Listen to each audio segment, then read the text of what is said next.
If narcissistically abusive people from your past suddenly creep back into your present moment, acting nice, acting gentle, acting respectful, especially in the presence of all of your friends, it's important that you do not take this as an invitation to rekindle some kind of intimate relationship. The reality is that an intimate relationship with abusive people, whether it's your parents, your siblings, brother, sister, your in-laws, your exes, your old friends, it doesn't matter who the abusive people are. Any intimate connection with these people will never look any different than what it looked like in the past, no matter what they're showing you right now. Let's talk about how to process what's really taking place so that you don't fall into the trap of starting the abuse cycle all over again. My name is Kevin, and this is The Royal We. Now, before I continue with this very important message, I want to let you know that I'm here to support you. Down in the description box, you'll find access for one-on-one appointments with me. I do take telephone calls as well as video calls through FaceTime, Zoom, and WhatsApp. So if you need that one-on-one time, go ahead and schedule it with me. I would love to talk with you. Also, I do have a coaching program. My coaching program is live and in person, Monday through Friday. The Royal We community is here to hold each other accountable, to break the trauma bonds, move into 2023 toxic free. If you're looking for that community support, look no further, get signed up. We'd love to have you part of the Royal We community. Now let's talk about what to do and how to understand narcissistically abusive people from your past, meaning you've gone no contact with them. This could be your parents, it could be your in-laws, it could be old friends, it could be exes, but you've gone no contact with them 5 years, 6 years, 7 years of no or minimum contact, right? And they creep back in. And maybe they creep back in through social media or through other ways. And they're acting nice, they're acting kind, they're acting gentle, they're acting respectful even. The misconception is to think that they've changed. They may even indicate that they've changed. They may even indicate that they realize that they have been wrong and that they're getting help that they need, that they're not ashamed to admit that they have toxic traits and that they're working hard to resolve these things. It doesn't matter.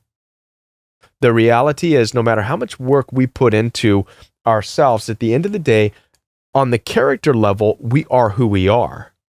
This is no different with narcissistically abusive people. Their abusive personality is, in fact, intertwined with who they are. Your inability to connect intimately with these people is not because of their habitual changes. It's not because of their acting. It's because of who they are. You cannot be intimate with these people. Not now, not ever. One of the hardest things to understand and what you're realizing about these abusive personality types is, and this is hard, this is not easy to understand this, but they get along much better with people at great distances.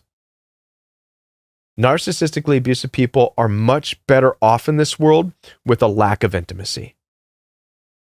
So if anything, what you're experiencing since you have gone no contact and you've been apart for 5 years, 6 years, 7 years, what you're really starting to see as they are coming around and acting nice and acting respectful is you're seeing how well they get along with people when there's no intimacy. You're seeing the sad truth that you get more respect from these personalities the further away you are in communication. Why is it important for you to understand this? Because you are not a person, nor am I, who finds more comfort and safety with relationships that are distant. Chances are you feel more comfortable and safe when you are able to communicate with people and you're more intimate, you have an understanding, and you have people to talk to. Narcissists aren't that way. They don't want that.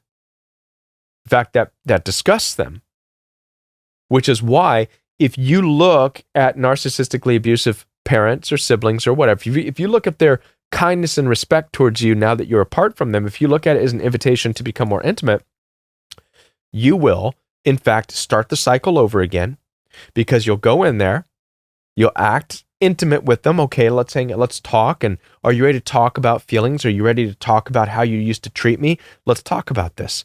What you're going to discover is, once again, you're going to start that cycle. They're going to start barking and raging and calling you all kinds of names, telling you that you can never move on, you can never get over stuff.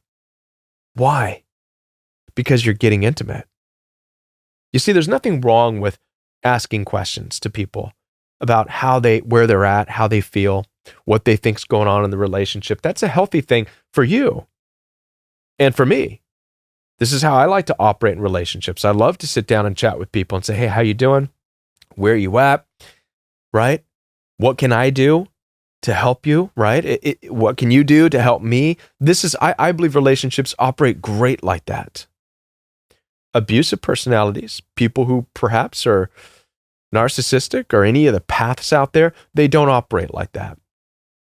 In fact, it insults them. You sitting down, saying, hey, can we be intimate now? It looks like you're being nice. Can we be it? You're going to insult them. They're going to go into a rage because they don't operate on that. So there's going to have to be a huge acceptance no matter who you're dealing with. Again, this could be parents, it could be siblings. There's going to have to be a radical acceptance on your part that the nature of the relationship is better off miles apart. One of the things I talk about in the Roe coaching program is drawing up what we call social circles. And it's part of the 4th week of the coaching program. And within the social circles, it's a diagram, if you will, that has you in the center. And then outside of that and outside of that and outside of that are relationships. And you place people in these circles based upon your ability to connect, based on intimacy. Those closest to you are those who are able to be intimate with you. People who are not able to be intimate are a next layer out. And then those who have no chance of being intimate with you are on the layer out. And those who are an absolute threat to you, which most abusive people are a threat to you, antisocial people, they're way out there. And watch this. One of the things I help people understand is if you operate your life in this way, and by the way, the social circles that I've come up with has you in the middle, then it has your friends, acquaintances, strangers, and threats. Okay? If you operate in your life this way, you won't run into issues with people because you'll keep the threats way out there at a distance that allows you to be who you are. You can still be kind, but intimately, they're out there at a distance. Acquaintances, they're out here at a distance. Strangers, they're out here at a distance. Your friends, who you're able to be intimate with, are close by. So you don't ever think that people can be out in the threatening category and then suddenly, because they say some nice things or come around, you can move them up to be best friends. That's the mistake. And that's what starts the cycle of abuse. There's a reason narcissistically abusive people in your life deserve to be way out there, nowhere near your present space. It's because they are not able to regulate their emotions and their attitude or whatever else around you. That is what's required for intimacy. The best thing you could do is to understand that, respect it enough to make sure you keep those people out there. You can be kind to them, you can show them agape love, but you do not need to become intimate with them. Don't take the bait, don't take the invitation. Let them say nice, respectful things from way out there because that typically is how those people operate. They are much more respectful and much more kind when they are far away from people. And this is how you live harmoniously.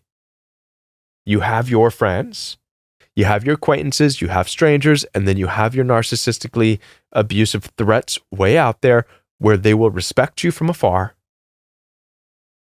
and where you can have respect for the way the relationship is. And like I said, I know it's hard, especially if it's your parents, your in-laws, your siblings, your brother, your sister, but it is what it is. There's a lot of narratives you have to bust down about what you think family is. Family's not supposed to be intimacy. Not always. Right? A lot of people have no family. A lot of people have had to move away from family, right? Just because they're called family, parents, mom, dad, brother, sister, it means nothing when you're an adult. It really doesn't. It doesn't. You owe these people nothing. Your in-laws, you owe them nothing. Your mom, your dad, your brother, your sister, you owe them nothing in life. Don't think just because they put diapers on your butt, put food in your mouth, that means that you are leashed to them now for the rest of your life. No, they did that because it was their responsibility. They're responsible to raise and guide you. They gave birth to you. And if they didn't raise and guide you, somebody else would. There's foster care programs and stuff like that. Your parents could threaten this and that and say, oh, we could have gotten rid of you, blah, blah, blah. And narcissistically nasty people would go that route. But they didn't, right? And as a result, you're still alive, thank God. But you get to choose now. And hopefully your family of origin created a friendship with you. Not only a relationship of raising you and guiding you, but also formed a friendship, letting you know that they're safe people. If they didn't do that, you don't owe them anything. You owe yourself because you have to take care of yourself. Don't get back wrapped up with those people. All right. Listen, I know this is a very difficult message, but I hope that it helps awaken some of you who might be confused, thinking that abusive personalities of the past are creeping back in, trying to act nice, and you might think that they've changed. They haven't. I'll be back with more videos for you right here on The Royal We. As I said, I am available for your support. Telephone calls are available, as well as video calls. Head on down there, schedule some time with me, and I'll be back with more videos for you right here on The Royal We.